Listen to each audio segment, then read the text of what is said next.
All right, Mike. So good to be back. We have some extra guests here. Are they going to be talking today too? They're gonna just have a cameo, no talking. Yeah, Yeah, yeah. Fair enough. unless there's a squirrel. They're a little too famous Yeah, to. We can't afford them. yeah. Get them to So, sign something. so today, if I'm remembering, we're talking about DSCR loans, right? Correct. Yep. Okay. What does DSCR stand for? It's kind of a mouthful. DSCR stands for Debt Service Coverage Ratio, which is easy, like you said, that rolls right off your tongue. But really, it's just an investor-only loan. It's only made for investors for buying rental properties, not even flips, just rental properties. Okay. And it's a way for them to get a really good 30-year product, 30-year loan, without worrying about how long they've been in business, their income or their business income, any of those things. They could have just started in business yesterday, and a DSCR will work for them. Set up specifically for investors to help investors get more properties. And it's just for people doing rentals. Like that's what it's made for. Just rentals. You can't use them for flips, or they don't really work for flips. You can't live in any of the units. So anything that's short-term or long-term rentals, DSCR is perfect for it. People like the DSCR is a long, debt service coverage ratio. I just always look at it as long as your property breaks even. That's what DSCR calculates. A DSCR ratio just calculates, does your property break even or do better? And most investors want to make money in real estate. Okay, so debt service coverage ratio loan, just in order to qualify for that, they look and they make sure that once you have this and you have you're getting rent from the tenants and you're accounting for your expenses and everything, that it at least breaks even, Correct. Yep. if not positive cash flow. And Yep. then if you have if it meets one of those, then you're good. You're good as Okay, far as the income goes. awesome. There's a few things that it actually also looks for besides just income, but that is the main factor here is it covers for your income that you may not have or may not want to report. Like I said, or maybe just start at 1099, and most lenders won't. If you just started in business and you have less than 2 years, most lenders won't use that income.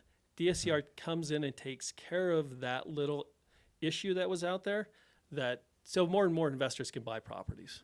Interesting. Well, I'm not sure if I'm understanding. So what's the issue that it takes care of? The issue is income. So if you're a investor trying to buy a property, they're going to look at your either personal income or your business income or both.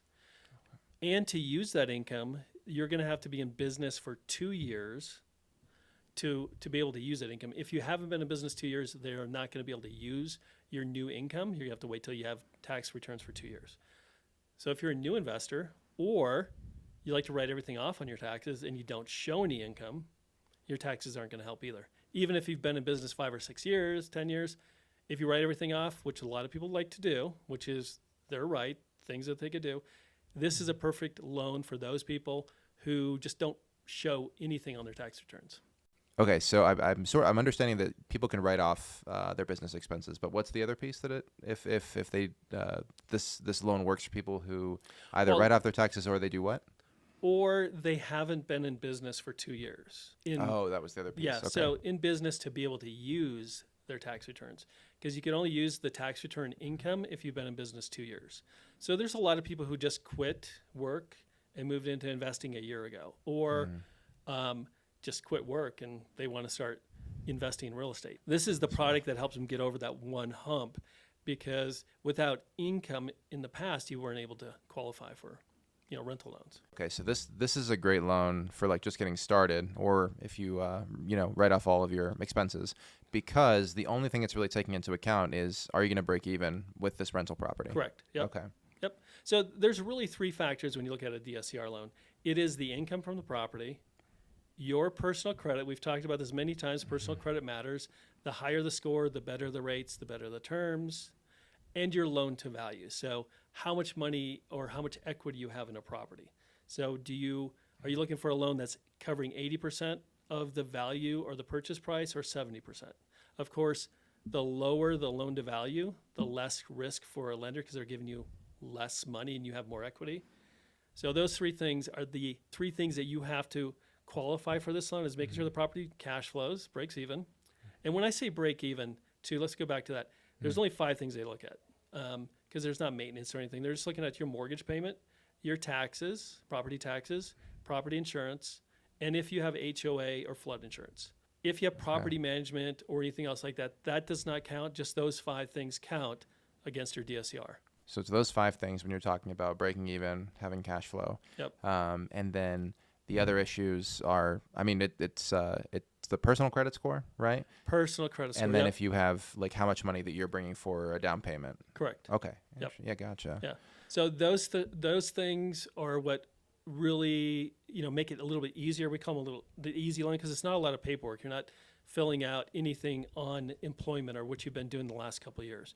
So it's a lot easier loan to qualify for and the paperwork that goes into it. Now, these loans are set up just for certain properties. We talked about investment properties too, but it's also just set up for typically the majority of loans out there in the DSCR are 1 to 4 unit properties. Oh, So okay. single family that are 1 to 4. There are options out there for 5 units and above, but they're a lot less available. So you just have to shop around and make sure. But any kind of rental property, you can find a DSCR loan or a stated. In a way, it's kind of like stating your income, because the beauty of this, we just talked about it's your rental income. But what if you just bought a property and it's not rented yet? What do you do? Yeah. So it even goes off of what we call like the estimated rents in your area. So Okay, that makes what sense. an appraiser does is it collects not only value on the property, but the appraiser goes out and collects all the information for rents in the area. And they say this property will rent for approximately this amount. So it doesn't even have to be rented. It just has to show that it would rent for it in that market. Okay, so that's like there's a bit of nuance here, because if you were to get like a 1 to 4 unit rental property and you're looking at a DSCR loan, but you're in an area where like people are just not renting, maybe you wouldn't get the loan. Is that what I'm hearing? Well, I mean, yes. I mean, I guess there is some place out there that people aren't renting. It's not common. Yeah. I mean, typically now rentals are becoming more and more common even in single family neighborhoods. We, with all these huge funds buying all the single families over the last 10 to 12 years, Gotcha, yeah. more neighborhoods are showing rentals. So I don't think the rental, finding the rental income or from, if you're actually looking to buy, because even before you buy, you should be out on Zillow and rents.com and stuff and doing your own research on what the market will bear. So you can, expect to see how much you should expect to get in rent. Yeah. Okay. DSCR is based about you breaking even for qualifying for the loan, but you as an investor, you kind of want to make sure you break even too, because Right. we have seen a few investors who have gone through some different classes and they've bought properties and they bought them well and they got some good deals, but they're not cash flowing. So every month they're losing money because they did not do their numbers before they purchased or even refinanced. Then they find out we're losing $250 a month. That's not what we signed up for. In DSCR, the lender wants to make sure you break even, but as an investor, hopefully you're also checking to make sure you're making money on these properties too. I mean, that's the whole reason you get into the game, right? Is you're looking for passive income. Yeah, I mean, potentially. Yeah, you're looking for the monthly income plus the growth over time. Mm-hmm. So if it's Right. yeah, if you're losing money every month, that just means you're going to be working harder somewhere else Yeah. to cover that. Yeah. And I don't think that's what most people are investing for, is to cover someone else's mortgage payment. No. Yeah, not most of us. Yeah. With DSCR loans, or is there like a loan term like there are with other, mortgages? Is it 30-year? Yeah, there's definitely loan products out there. Like there's the traditional 30-year fixed. There's hybrids like a 40-year fixed, or even a 10-year interest only or a 5-year interest only. So depending on your cash flow and what you're needing, if you want to pay it down fast, you'd probably go for a shorter term. And there are adjustables out there too, like a 3, 5, and 7. But where the rates are right now, it doesn't make sense because it's probably an eighth or a quarter point better than the 30-year. It doesn't make sense to get into something that could adjust higher. Not only that, I mean, the other thing to think about when you're getting into DSCR loans compared to traditional loans is they have stuff called prepays on them, prepay penalties. They come with a standard 3 or 5 year prepay penalty. And what that means is if it has a 3-year prepay, if you refinance, if you sell it in any way, if you pay that loan off in full, they're going to charge you a penalty. And it's usually somewhere, like if it's a 3 year, it's like a 3-2-1, like 3% 1 year, 2% the other year, 1%. Traditional loans don't have those, so you could come and go as you please and things. So in a DSCR, when you're looking at it, you really have to think of it your long term. I'm keeping this for 10 years. It doesn't matter. Or I may want to get out of it. I just put a flip into a DSCR loan because I had to keep it now. I couldn't sell it, but I want to sell it in 2 years. You know, you got to watch your prepays on these because they could add, you know, if it's a 5 year prepay and you sell it in 2 years, and if it's what they call a straight 5, meaning you could pay 5% of your loan balance. If you had a $200,000 loan, you could pay 5% of that or $10,000 just to get out of the loan. Wow, I didn't know they did that. I guess Yeah. it's because they're hoping that you take the whole time because of all the interest they're going to get. So they say if you pay it off early, you're going to have to pay this penalty. So we get our money either way. Is that the? Well, yeah, they're like, you know, we're going to put this money aside for 30 years. If you're going to pay it off early, we're going to have to find somewhere else to put it as a lender. So we're going to charge you because give us time to make sure that, you know, we could still make the kind of return we're looking for too. So Gotcha. that's probably the one thing you're going to have to look at when you're looking at DSCR. Also, just understand rates. You know, from a conforming to a DSCR, you're somewhere on best case a half a point higher to probably traditionally, you know, somewhere between 3/4 and 1 point higher than a traditional Fannie or Freddie loan. So they're going to have prepayment penalties and they're going to be a little bit higher on your rate. So that's why you want to look through all your numbers, verify everything before you know, get in contract with something or looking or going to refinance it to make sure you are going to break even or make money. So they're a little bit higher, and is that because they are easier to get into in some ways than the other, you know, than the traditional Exactly. loans? Yep. So they're kind of compensating for that with the higher rate. Yeah, typically when you look at underwriting, you know, like if you have a higher credit score, you're going to get a cheaper rate. If you have better income, you're going to get a cheaper LTV. They look at all these factors, and we've just taken out the income from you. So it took a little bit from, you know, the people who are lending it. It's a little riskier because all they're saying is this property right now is going to make money. We don't know if someone doesn't, you know, pay rent for 6 months, who's going to pay that bill?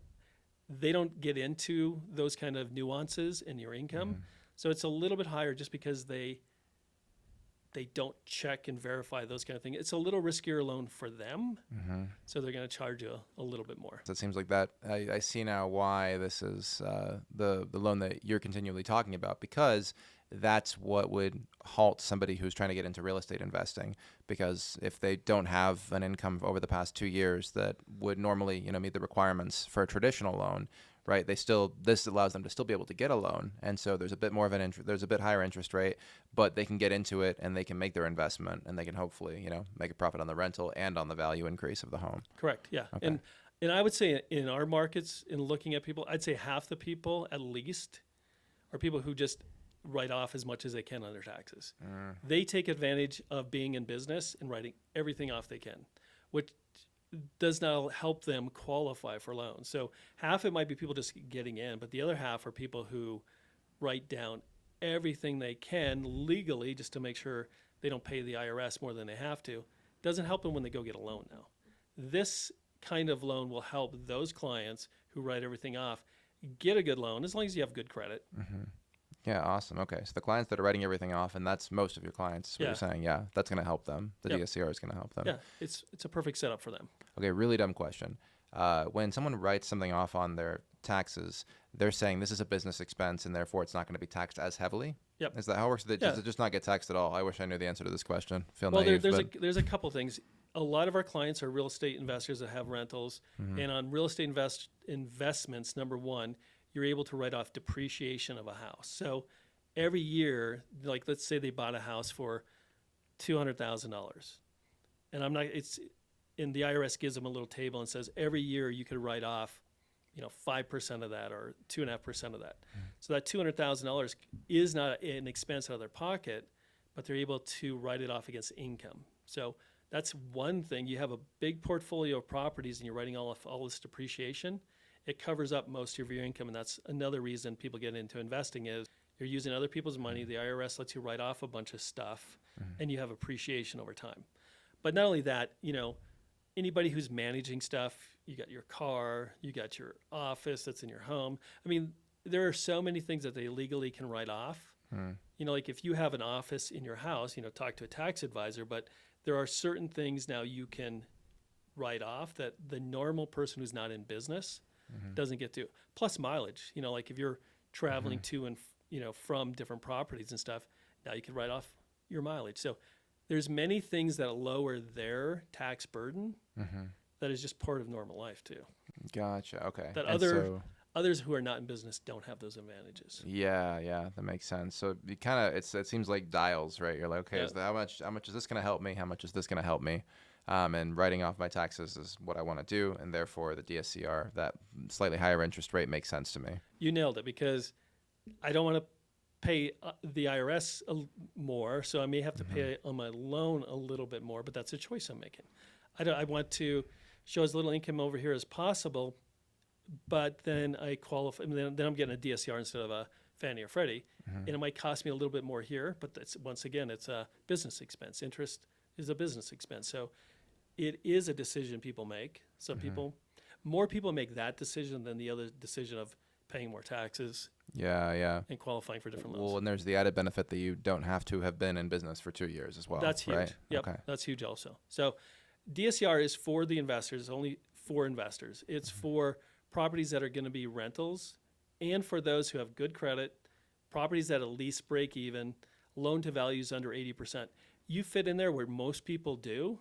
It's a great product to get into real estate investing and even expand your portfolio, because you can do one-off loans. You could do portfolio loans, which means I own 10 properties or I'm buying 10 properties. I could have one loan on all of them. Oh, portfolio loan. Okay. DSCR does that. They do some mixed use. So there's uniquenesses on there. I think the best way we always say is like, do the numbers yourself, or just call and like talk to someone like us and go through the numbers so you understand them before you get in. And as always, like we always say, is like shop around for the best rate, because there's two kinds of lenders out there. There are lenders who just sell the product for the company they work for, and they may be limited on, maybe they can't do short-term rentals, or maybe they can't do 5 units, or maybe they're just charging a higher rate, compared to people who shop around and have many different ways, different companies that allow them to go through to refinance. Like for us, we have 10 to 12 different DSCR companies that we write business for. And the reason is because one client might work best over here, and one might work for a different kind of, because one might accept lower credit scores, one might have the best rates, one might have better, interest only. Every property and every situation is different. So that's why, to me, when you're looking at this, you got to shop around and get the best for this deal for your situation. I'm hearing that it's important to shop around, important to run your numbers to know what is going to be the best fit for you. But for a lot of your clients, the DSCR ends up being that best fit. Oh, yeah. The DSCR is such a perfect product for the real estate investor, and it's something that they all should at least become familiar with. A tool in your toolbox. Yeah, absolutely. Do you feel like most real estate investors are not familiar with it already? I think or some are? I think a lot of real estate investors know some. A lot of real estate investors, math and finance is probably not their key thing they like to get into. So they just hand it off to someone and hope they get the best product they can. But this whole business is about buying properties and leverage. So you should know DSCR, because that's part of your leverage thing, because it's using other people's money, a loan, to buy and hold properties. Yeah. Okay. So this is all about finding the right property and having the right leverage for that property. And making money. Okay. And DSCR is a great form of leverage. Exactly. Kind of like your cream of the crop. That's what it sounds like. Yeah. For real estate investors, the right real estate investor, not every real estate investor fits into this bucket. Yeah. But for the right ones, this is a great loan. So if I call and we talk, and then you end up saying, actually, this isn't a great fit for you, what kind of person am I? So worded in a different way, what kind of person is not a great fit for a DSCR? And we get a lot of different people asking different questions, either calling us or on YouTube. But number one is, it is not for a property that you're going to live in. We have a lot of people are just like, it makes so much sense. I could just live there and I could say I'm renting. It's not for owner occupied. Number two, it is not for fix and flips either, because of prepays and terms of loans, and you have to put more money in, usually 20%. You don't want and pay for the rehab. So these are not ideal for fix and flips, owner occupied, or people who could probably, they have the income, the credit, and they have the time to go through the banking or the Fannie Freddie, because they have a little better rates and no prepays. So ideally, if you could go there and this is about investing in money. You want to get the best you can, and the best sometimes you can is something besides DSCR. I always say this product is great for the right person, but someone who wants to live in it, someone wants to flip a property, or has some other options. And once again, this whole market has changed with credit scores. It used to be a 640 was fine. Now it's like 660, 680. So if you do not have a top credit score, it's going to be very costly and probably not going to cash flow a property. And as we talked about last time, though, there are ways you can help somebody who doesn't have quite the right credit score, too, right? Yep. But as of their immediate course of action would not be to get a DSCR loan.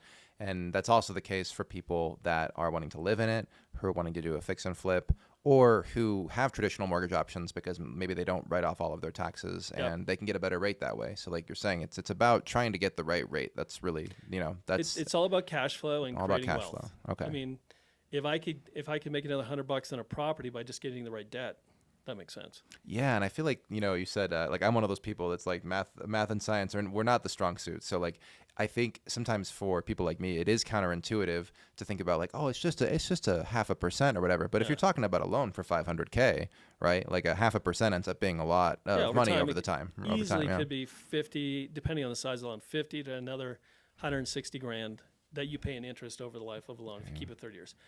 So you have to make sure if you're investing, get the best leverage you can. I say get into debt, just get into the good debt. Get into the good debt and get the best leverage that you can. Gotcha. Yep. Math and science people strike again. I'm glad some of you are out there helping us out. Yeah, exactly.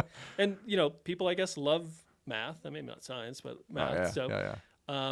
That's what we're here for. That's what we're here to help fill that little void of it's kind of like that kind of scares me, or I don't want to get into that, or I'm just going to pretend like it's not there. People like us are here to help you become successful in real estate investing. All right. So if someone's watching this and they say, this sounds like this could be me, I want to learn more, or I want to see if I am a good fit for a DSCR, like do you have resources for them? Oh, yeah. We have a lot of resources because DSCR is one of the main things we focus on. So our YouTube channel, we have quite a few videos out there that could help you figure out what is a DSCR ratio, if your property's right. I mean, there's a lot of great content there. Also, our website, thecashflowcompany.com, we have tools out there like a calculator, a free calculator you could download when you're looking at properties to figure out, is this going to break even? Even some information, some great information out there. They could also just, if they have a deal, just email me, Mike at the Cashflow Company, and I'll run through the numbers with them. That's even easier. As long as they have all the information, we're glad to do that. Yeah, I mean, that sounds super, super easy. Just reach out to you guys. Yeah. And through one of your various channels. Anything that we could help, we're here. I mean, it's always best to go out and look and get some of the information yourself first. But if you have a question, you have a specific deal, reach out to us, get on our calendar, all those kind of things. We're here to help you become more successful. Well, as usual, this has been enlightening. Thanks, Mike. It's always good talking to you. Yep.